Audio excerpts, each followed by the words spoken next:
years, our political, media, financial, and yes, our health experts have claimed it was in your best interest to cozy up to the Communist Party. Well, why? Well, so they could make a quick buck and flood our country with cheap imported goods, much to the detriment of American workers. Well, given how devastating this entire COVID-19 pandemic has proven to be, well, I thought it was important to remind you of those who ignored this global danger and dismissed it altogether. I give you the China threat deniers. First, I want to begin 3 decades ago when China was struggling mightily to emerge in the modern world. As the Wall Street Journal's Bob Davis wrote in 2018, it's difficult to remember how economically backward the country was in the early 1990s. Inflation hit 24%. In 1994, nearly 60% of the population lived on less than $1.90 a day. But China had a plan. The nation's Communist Party leaders would woo Western political and economic elites in order to gain access to the powerful World Trade Organization. And one of their key targets was former President Bill Clinton. And their forays, well, they weren't subtle at all. During Clinton's 1996 re-election campaign, there were efforts, some successful, by senior government officials in China to funnel illicit foreign contributions into his coffers of his campaign. Well, just a few short years ago, and years later, Clinton was already trying to convince Americans that they needed to welcome China into the global trading community. America has a stake in China's success. In a China that has overcome the challenges it faces at home, a China that is integrated into the institutions that promote global norms. Oh, World Trade Organization. Well, 1 year after that communist pep rally, and with China's position in the WTO secured, Clinton and Federal Reserve Chair Alan Greenspan held a triumphant Rose Garden event.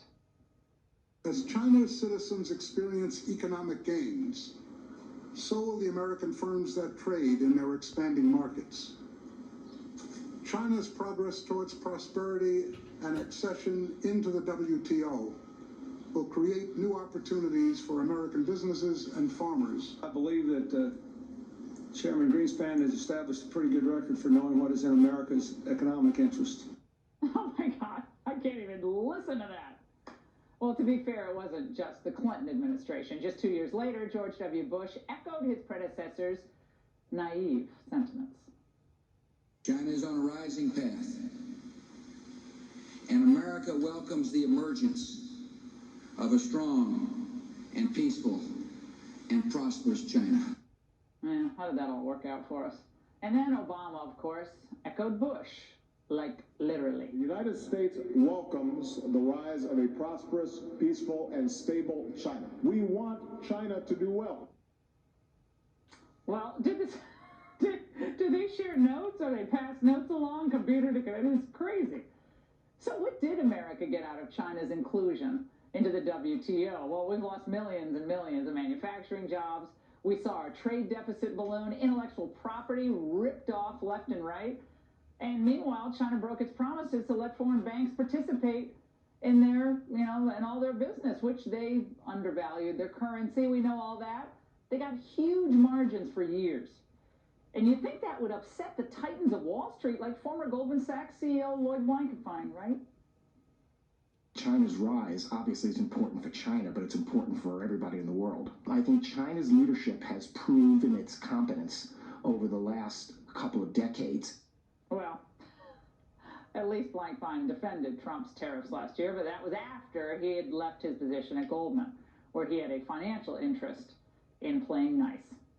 Well, all these years later, after all the trade abuses, all that intellectual property theft, all the market manipulations, the provocations in the South China Sea, what they've continued to do to terrorize Taiwan, the World Health Organizations, you would think that the politicians in both parties, especially the ones who will be their party's standard bearers in 2020, that they'd be very clear-eyed now about the China threat we face. China is going to eat our lunch?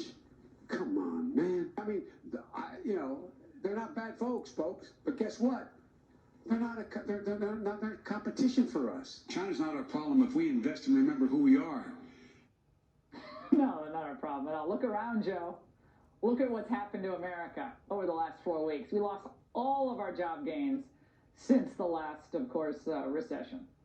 Now it's time for China to enter the forefront of the American political conversation.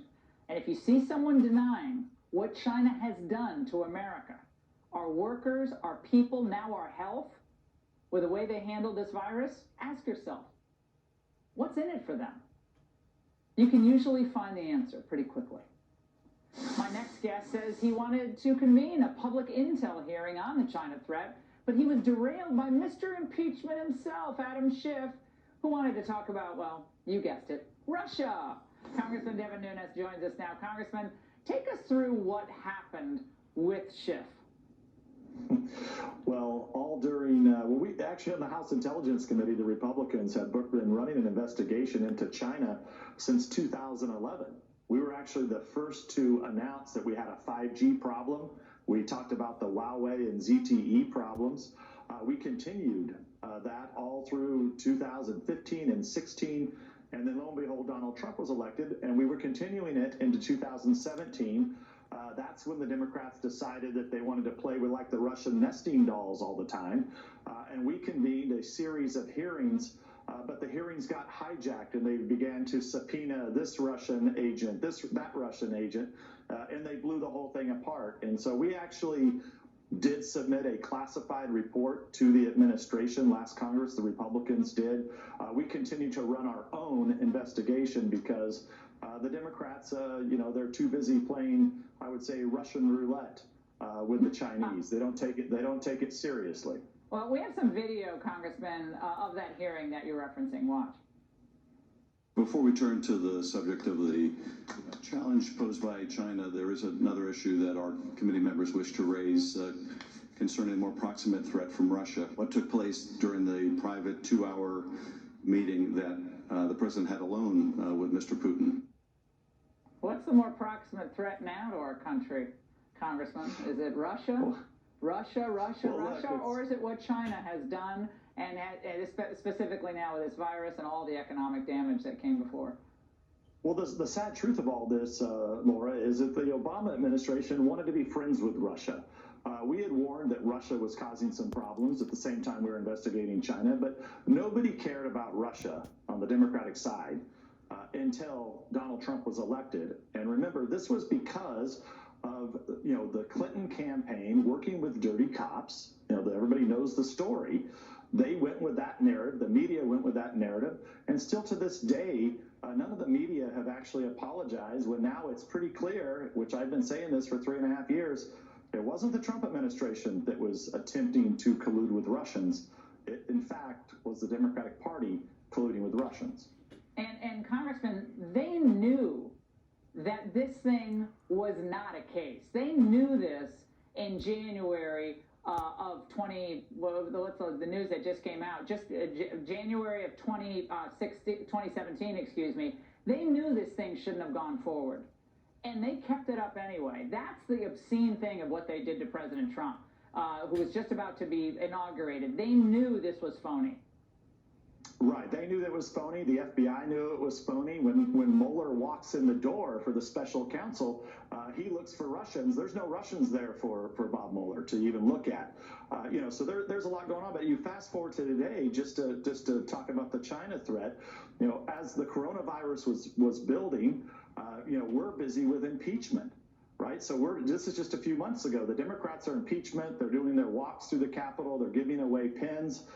It's really disturbing, and we Republicans have been warning about this threat for a very long time, and it seems like there should be some bipartisan support for it now, but it's just not happening right now.